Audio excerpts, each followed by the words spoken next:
YouTube, it's Kate doing the video. Today we are going to be discussing Mr. Jeffrees apology video. So, lots of people are calling this an apology video. I don't know if that's what it was, but let's just give you some really quick context on the situation.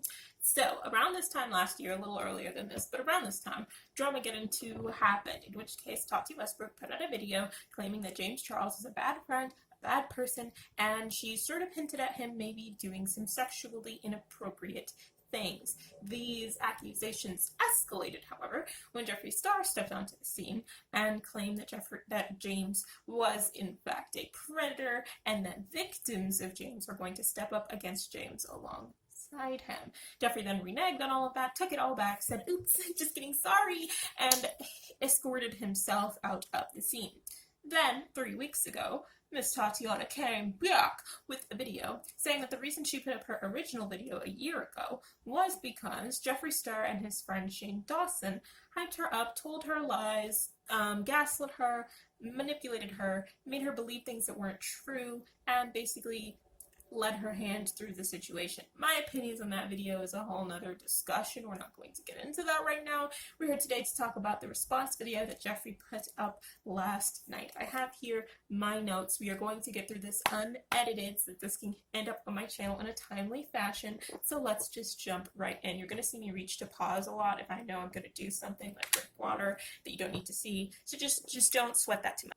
So we start out with Jeffree Star virtue signaling before he's even said a word. The title of this video is Doing What's Right. Why? Because he wants you to feel as if he's doing what's right without anything being said. Very strange choice. Another strange choice, the thumbnail. In the thumbnail of Jeffree Star's apology videos, he's always posing, and they're always like photoshopped, edited, just a lot of effort.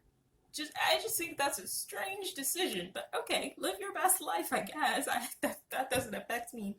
Next, we have exposing people is not me.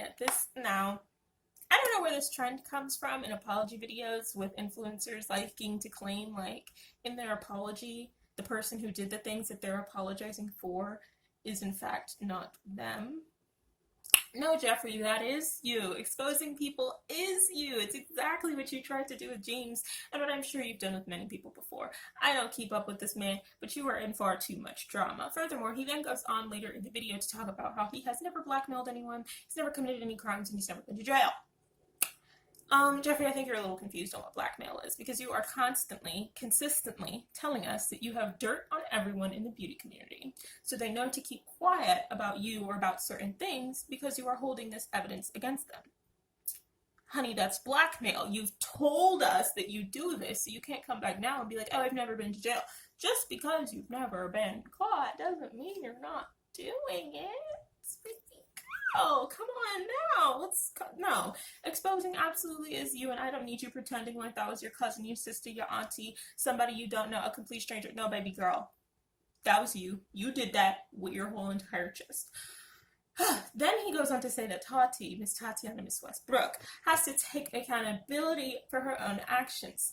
That I absolutely agree with. You're so right. That would be basically a summarized version of my take on Tati's video. She needs to take accountability for her own actions. However, you making that statement is kind of a pot calling the kettle black if I've ever seen it, because not even a minute later in the video, you get into talking about how people gassed you up behind the scenes. Instead of going and calling James Charles and seeing if these accusations were true, you believed the things that people were telling you. You let yourself get excited, and you put out your statements, your tweets. You said what you said. You were going to do what you were going to do, just based off the things that other people told you. And other people gassed me up. They had me so hyped. Like, they fed me lies. I didn't know what to do. Oh my God. Like, are you not doing the exact same thing that Tati did?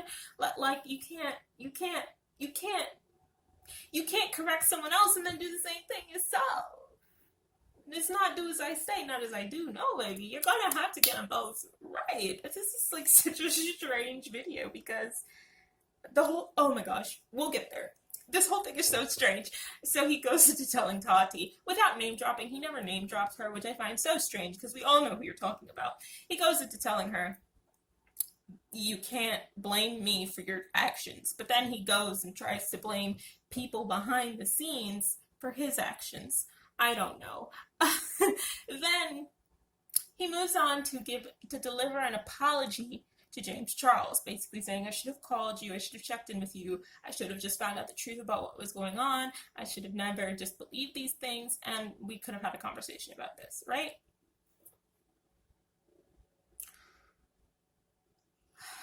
Okay, so number one, his apology to James Charles is pretty much exactly what Tati said in her video, except not only did she say it in a video, she addressed him, like, in reality. I don't know if I don't know if Jeffree addressed James in reality. He doesn't say. But, because he doesn't say, I'm just gonna assume he didn't. A little strange. Actually, very strange. Very strange decision. Then, you're delivering this apology to James, saying you should have talked to him instead of just like running with these things. Okay.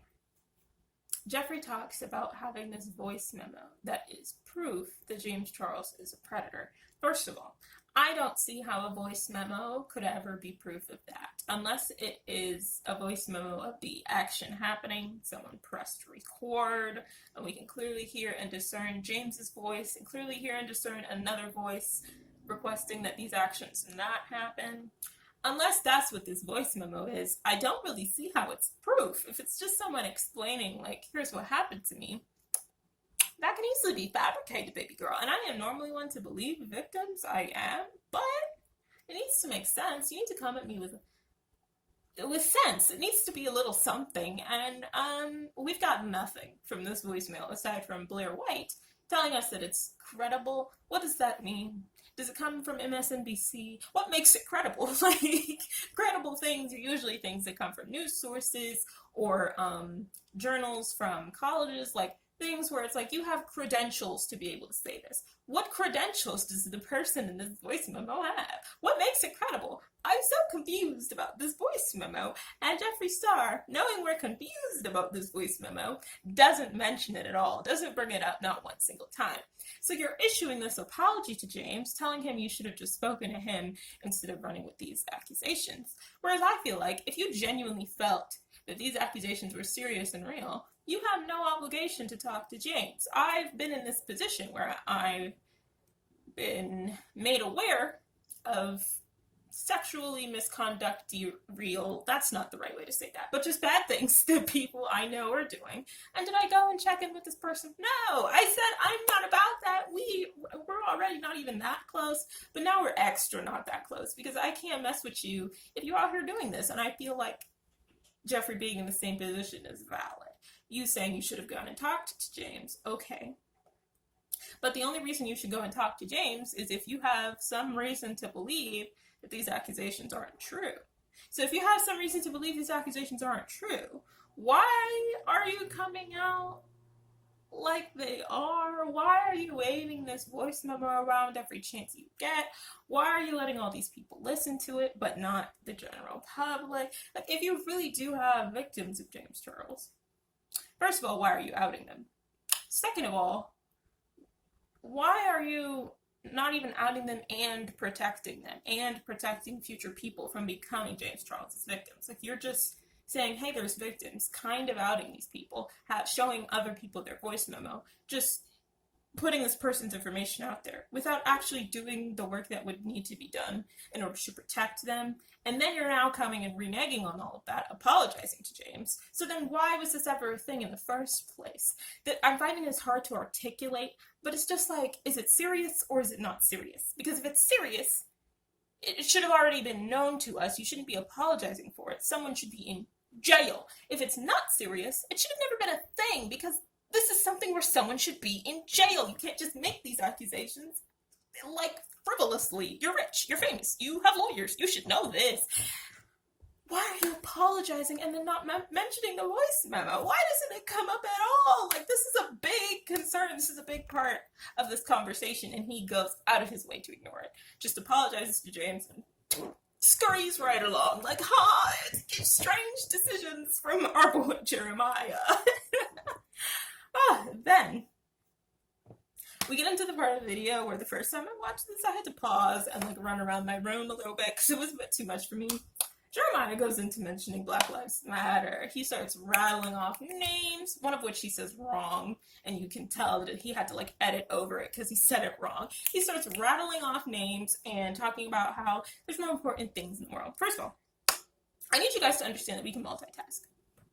Every time that I see someone post something on Twitter that's just like kind of irrelevant, like they're just like, I made this macaroni, all the tweets under it are talking about Black Lives Matter, which I appreciate. You know, always link it wherever you can. But don't link it as a way to say you shouldn't care about this macaroni because Black Lives Matter. I need you to understand that people can multitask.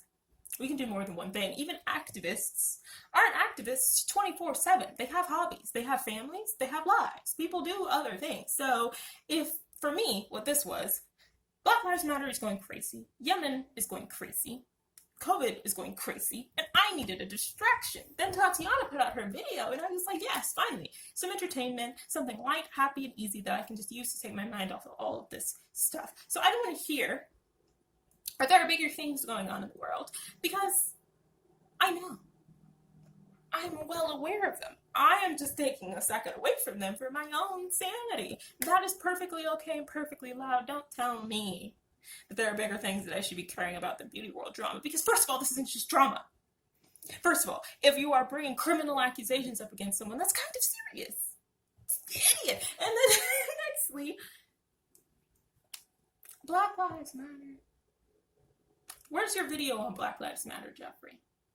I looked for it, it's not there. On Jeffree Star Cosmetics, where's your Blackout Friday post?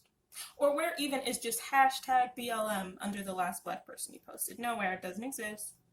Doesn't exist. On your Twitter, where are you talking about Black Lives Matter?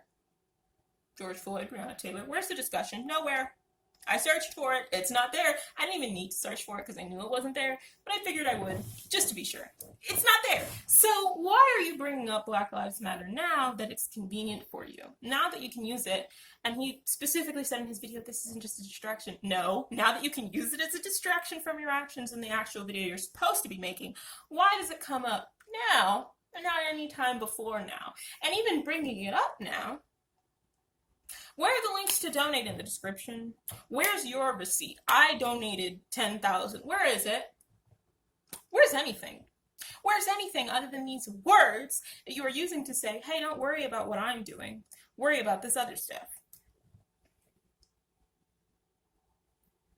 I'll wait, Jeffree. I will wait. That was disgusting. No.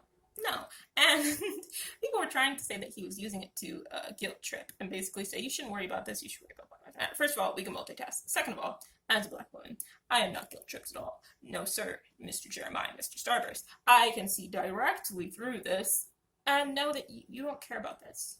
You never have.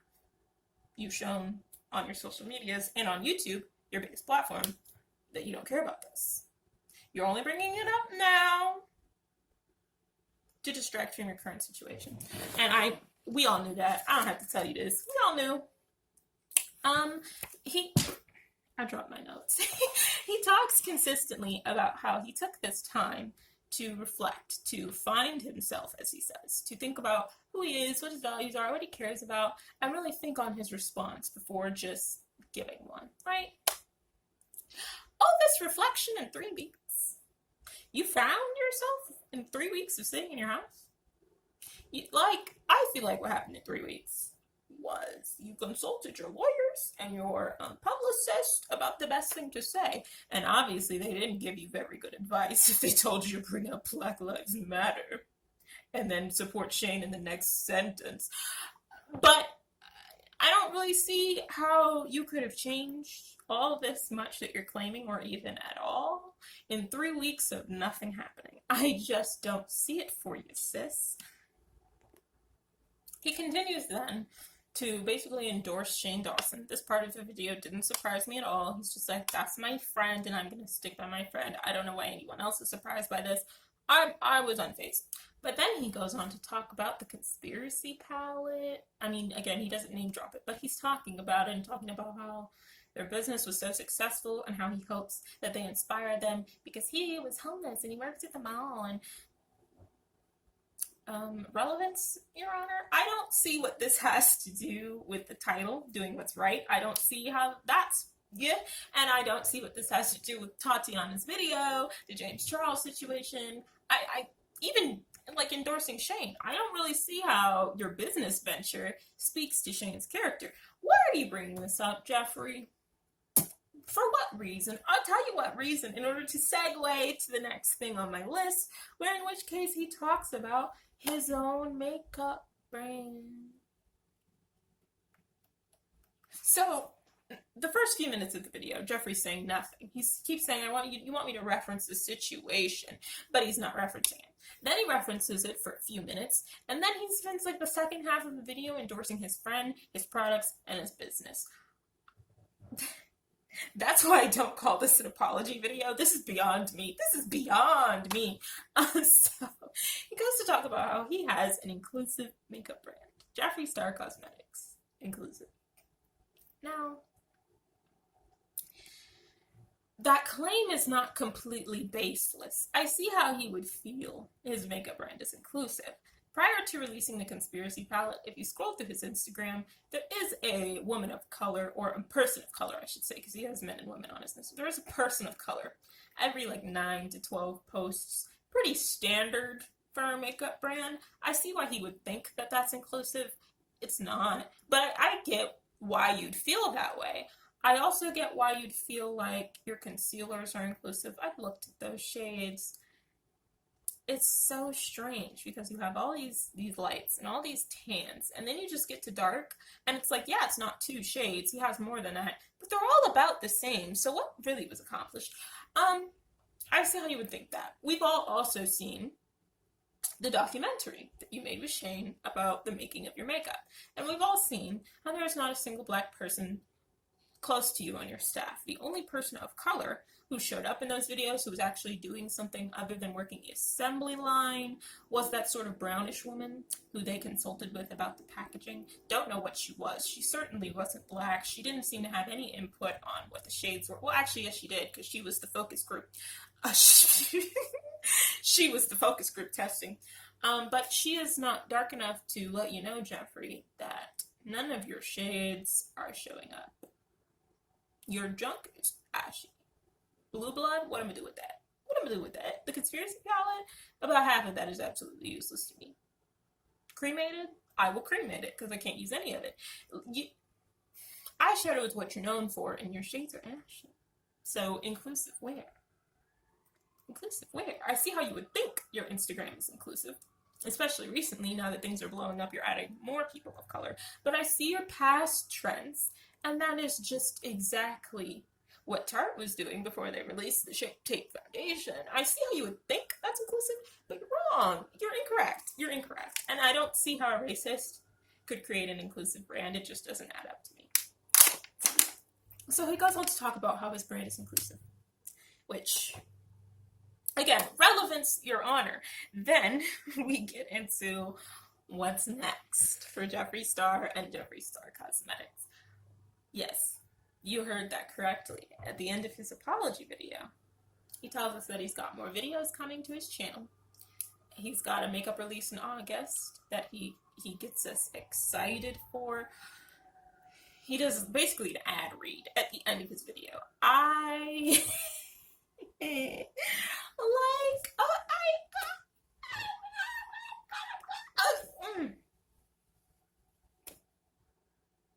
This video existed as a way for him to continue with his YouTube channel without anyone asking him to address this. That's what this video is. We can all see that clear as day.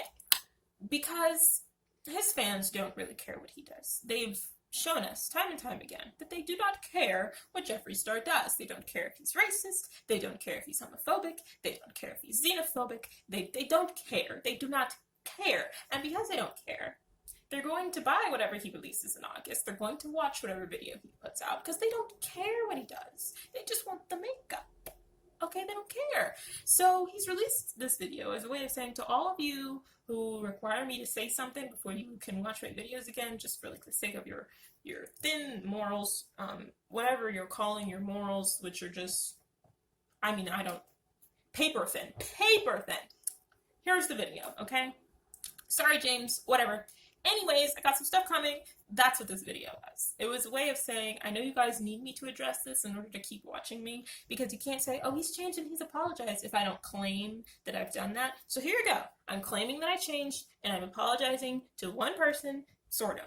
There, are we done? Great. Let me get back to making my millions. That's what this video was. If you thought this video was anything else, you and I did not watch the same video. How could you think it is appropriate to plug your makeup brand at the end of an apology video? Because it's not an apology video. He does not care. You think this man cares? Please, please. He said, write me my check. That's it. That's all this ever was. I don't know why this is.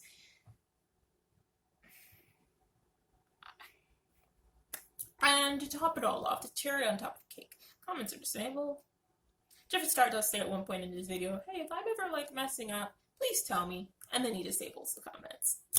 I thought the video had comments disabled from the jump, because by the time I watched it, comments were disabled, but apparently he had them on. So people were clocking him in the comments saying, sir, what?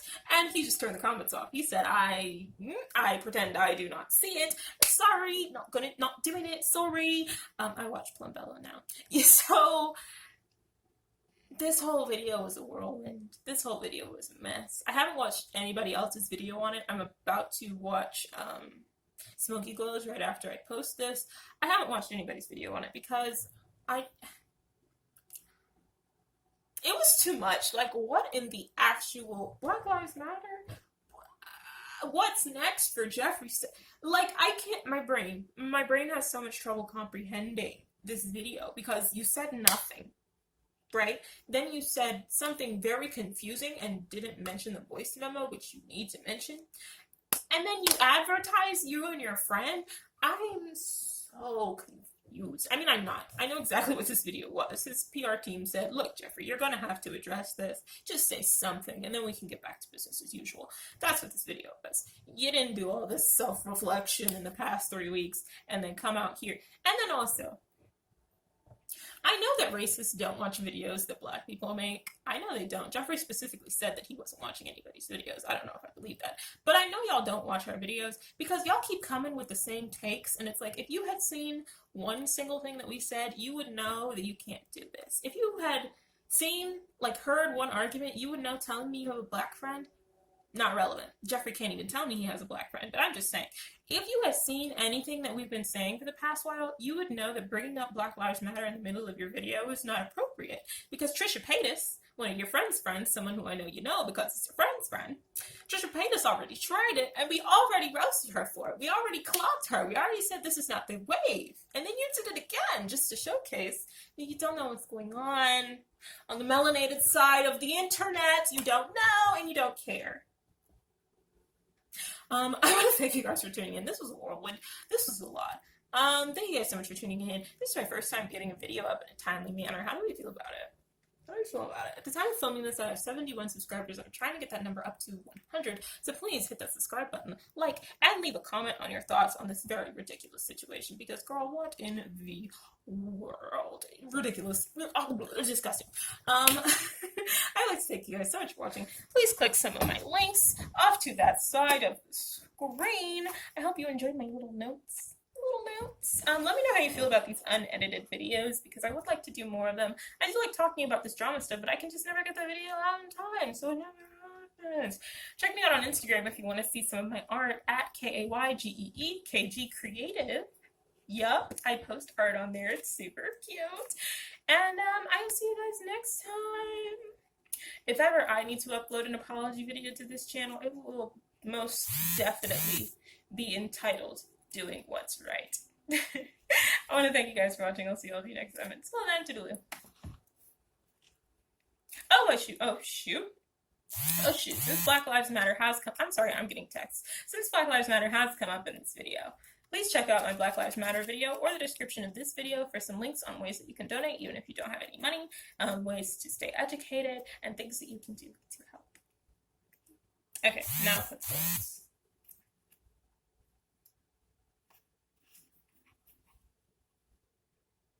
They're not going anywhere. You may as well click them.